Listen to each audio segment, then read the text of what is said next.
Alright, Shalom. Welcome to another video. And as always, before I get started, I want to give all praise, all honor, and all glory unto Yahweh, Bahasham, Yahweh Shai, Bahasham, Rakakwadash, and next double honors to the head apostles / elder bishops of the great millstone who teach and rule well. Peace, blessings, and safety. To all you sincere Akim, keep pushing, keep believing, and keep the faith, regardless of whether people hear or whether they forbear. Alright, so this is going to be a reaction to a short from Hokab Malone, okay, where he is pretty much talking about, or he's not saying it, but he has it captioned, oh, this white guy gets a pass from Great Millstone. Okay, we're gonna go into the topic of skin color, right, which we have to go into it every now and again because it's a stumbling block for a lot of two-third Israelites, and also, of course, the Christians try to make us out to be teaching a doctrine based on skin color, and they know that that's not true, but they push that narrative in order to try to discredit the message of the Israelites, of the elect. Okay, so let's play this clip real quick, and then I'm going to bring out some scriptures. Maybe we'll read a few comments, and Yahweh Righteous House edifying. So let's go ahead and dive right into it.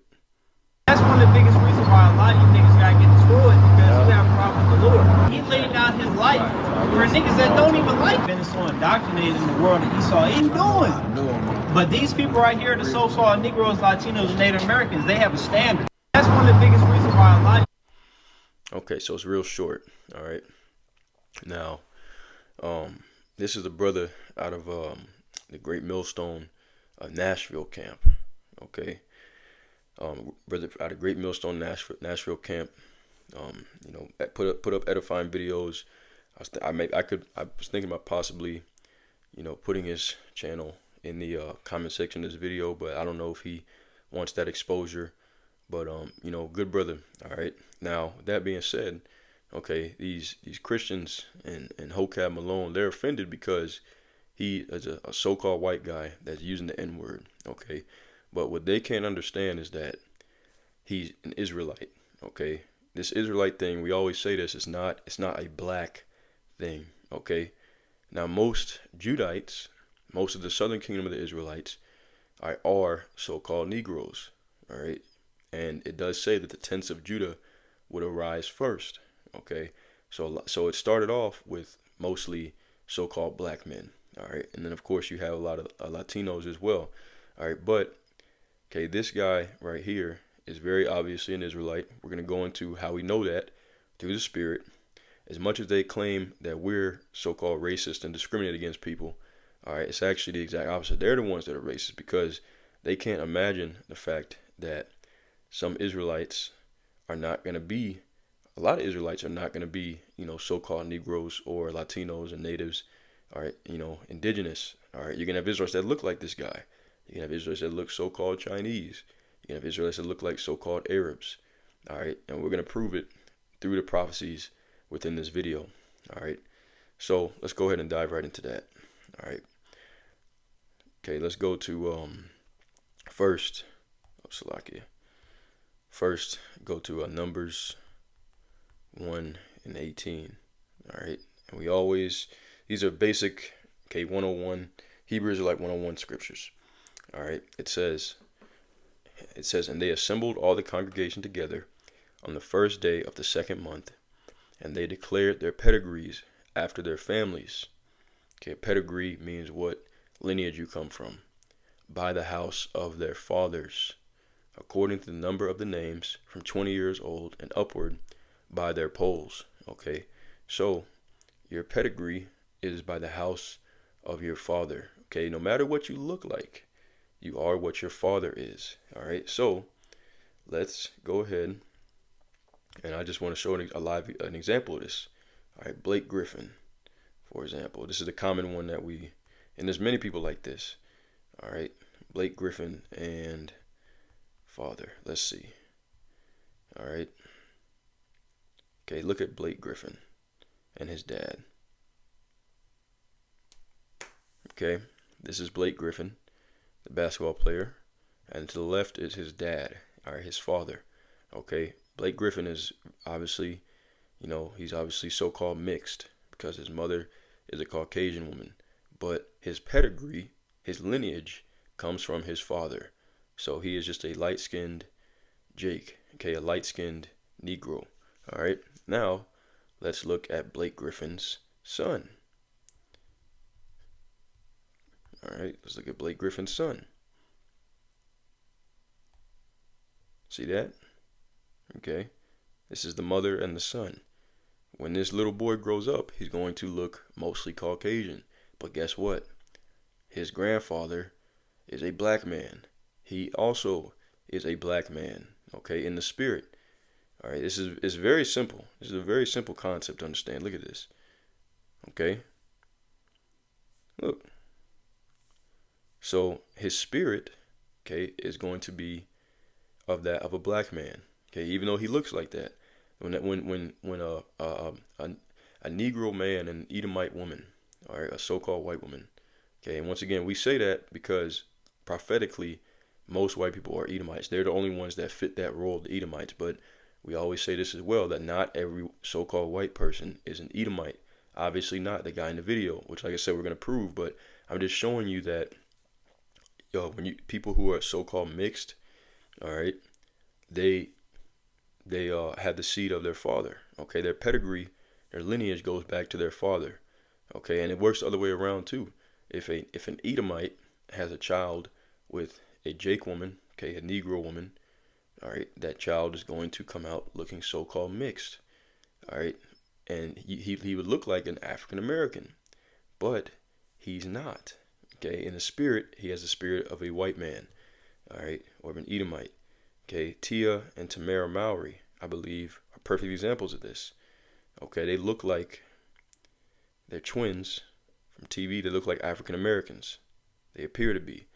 All right, but Tia Mowry, and let's look up their father. See that? Okay, they have their spirit comes from him.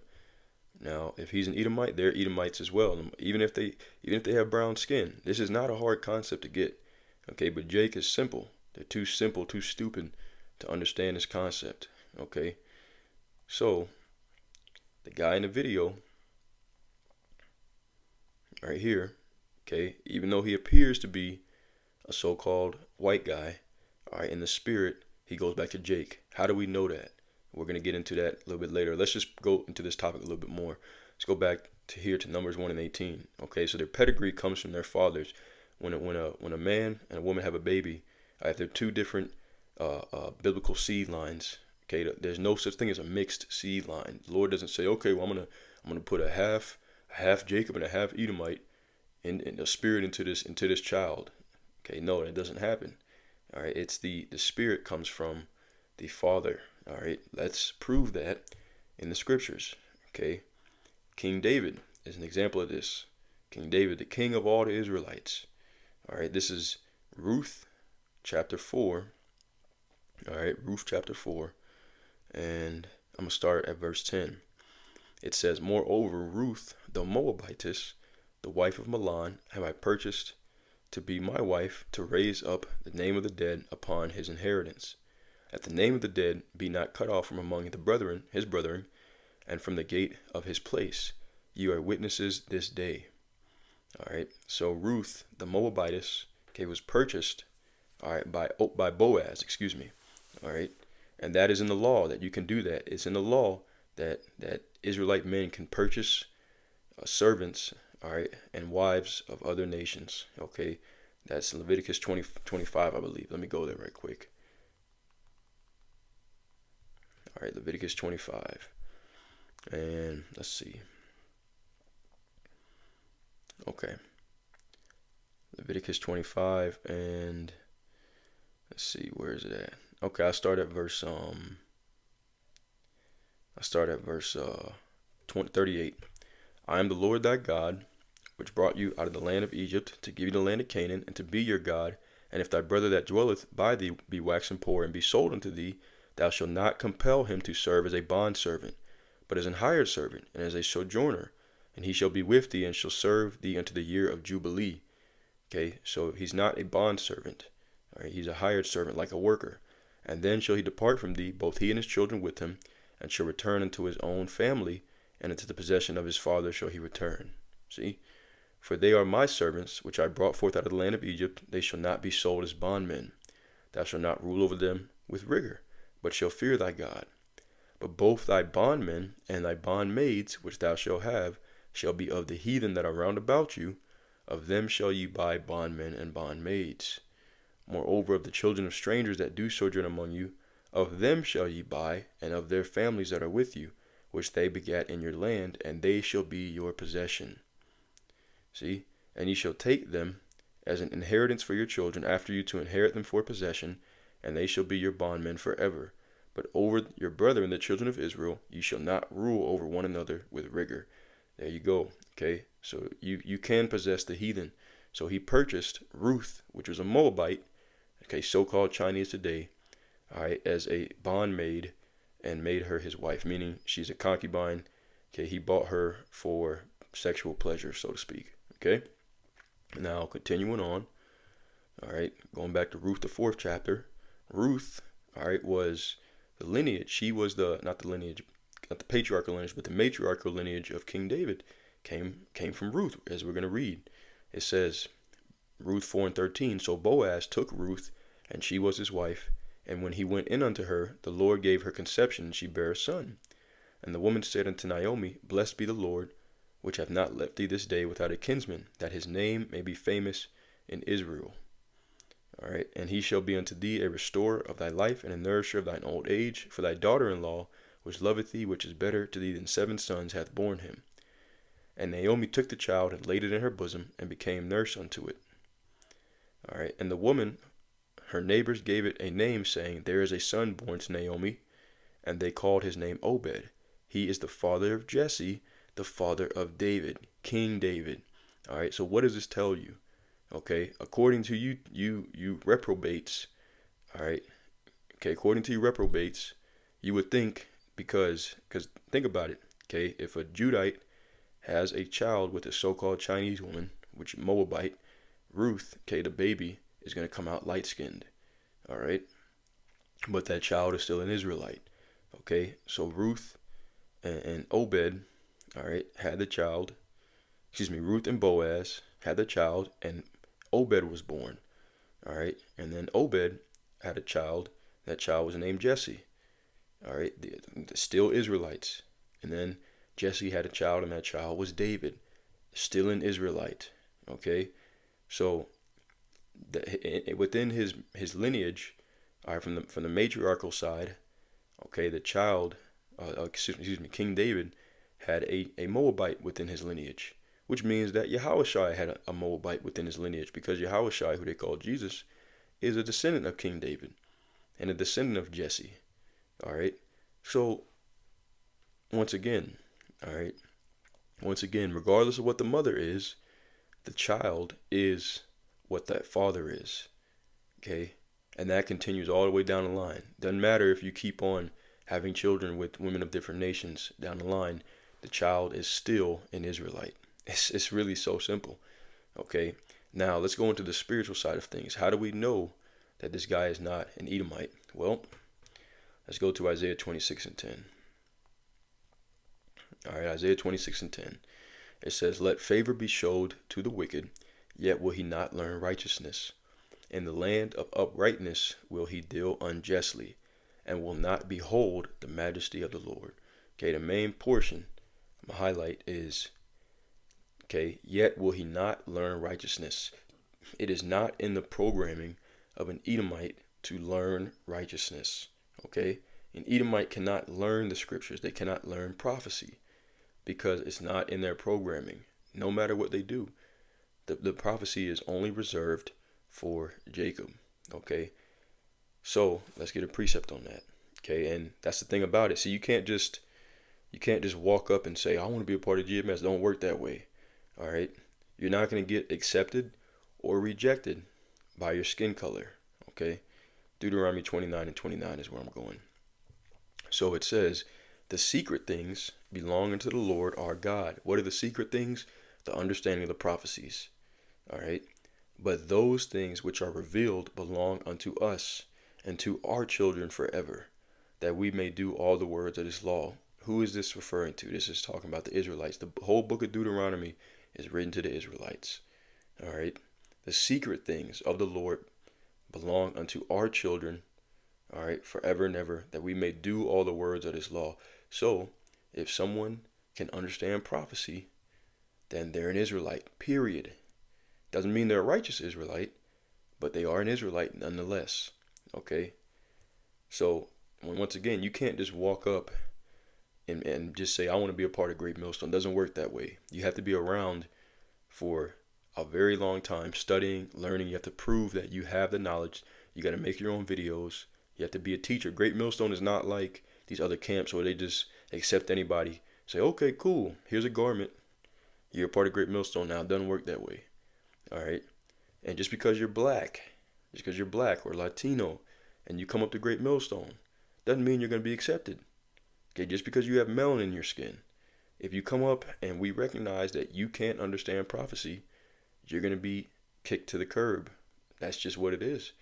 Okay, so this guy, the fact that this guy is in Great Millstone, Nashville, all right, and I don't know how long he's been in the truth, but the fact that he's in Great Millstone, Nashville, testifies to the fact that he's an Israelite, because Great Millstone doesn't just allow any random person to join. All right, you have to demonstrate that you understand prophecy, and that's not something that can be faked. Let's prove that right quick. Okay. Isaiah 8:16. All right, it says, bind up the testimony and seal the law among my disciples. Okay, all the disciples of the Lord are Israelites.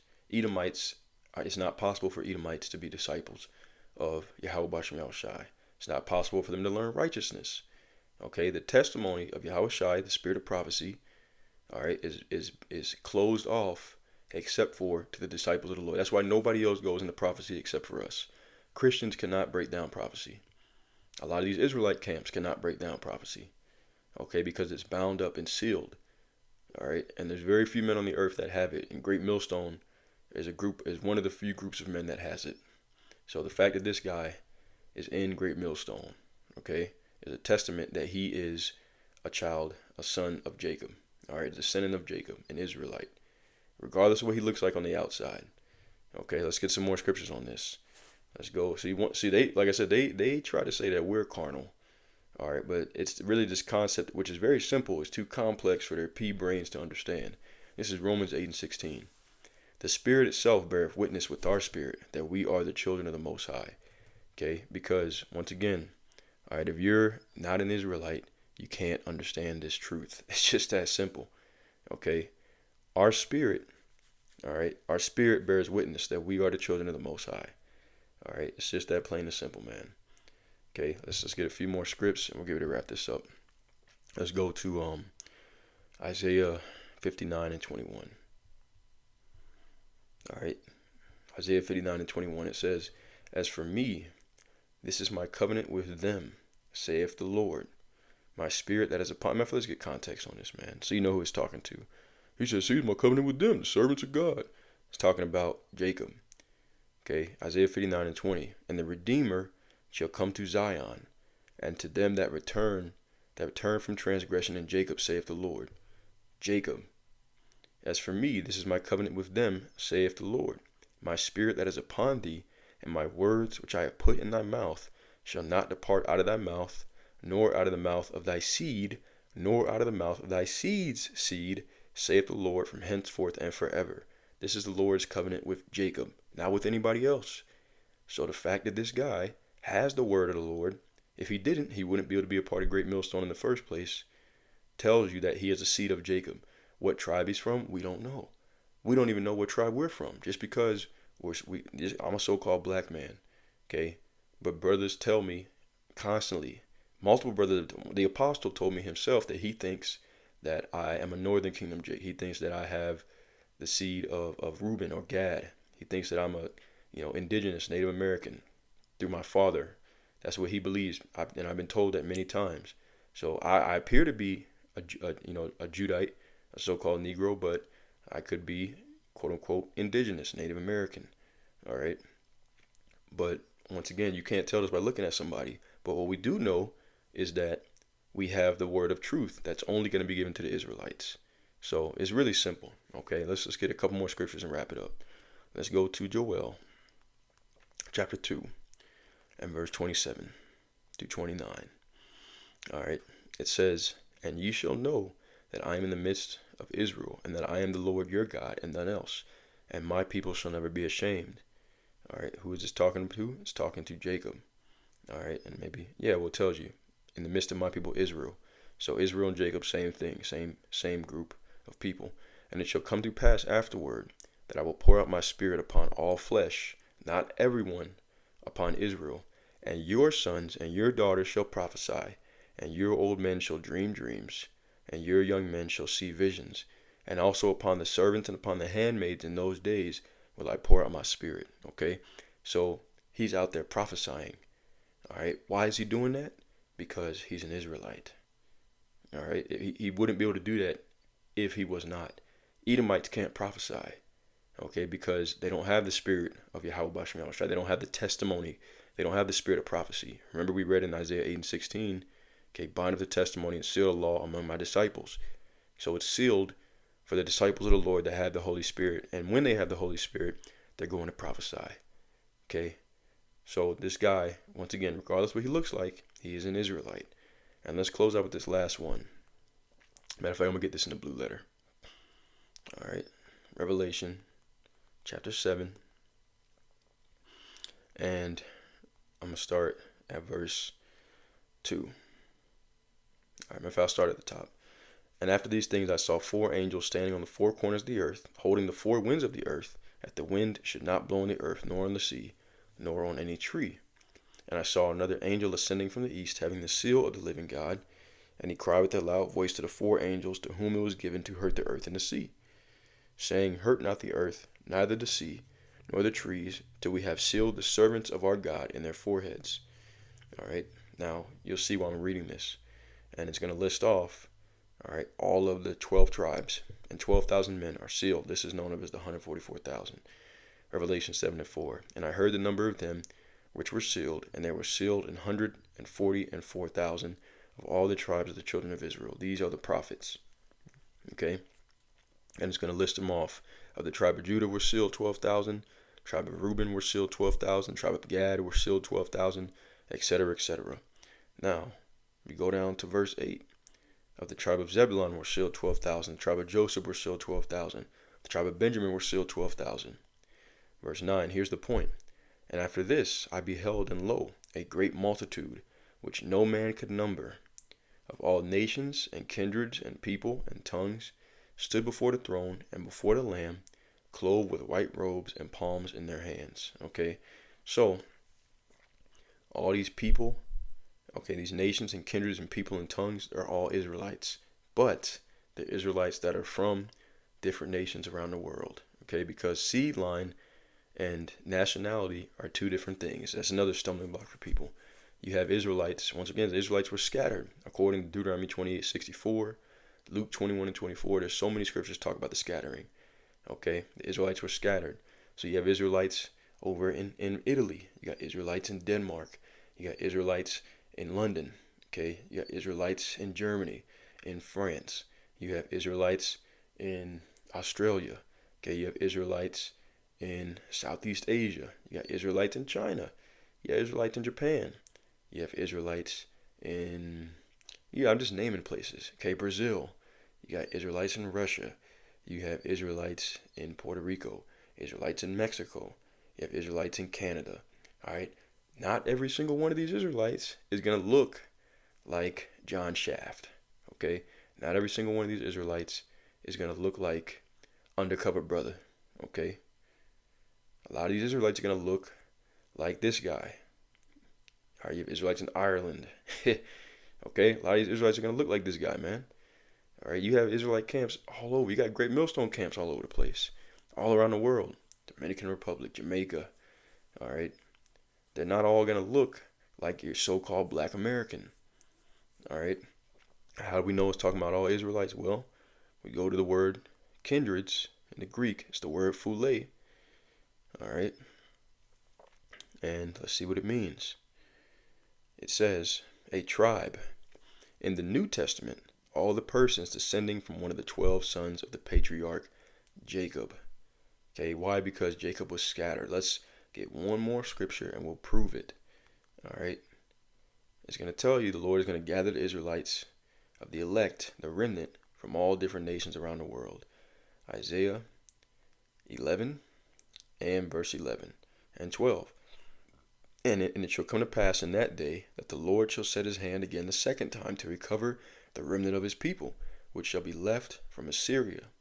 All right, if they're in Assyria, they're probably going to look like the Assyrians. All right, they're going to speak that language.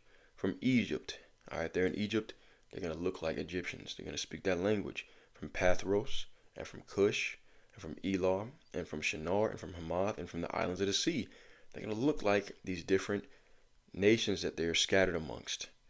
All right, okay, in verse 12. And he shall set up, they're all Israelites, this proves it. And he shall set up an ensign for the nations, and shall assemble the outcast of Israel, and gather together the dispersed of Judah from the four corners of the earth. Everybody that he's going to grab up are Israelites from different parts of the world.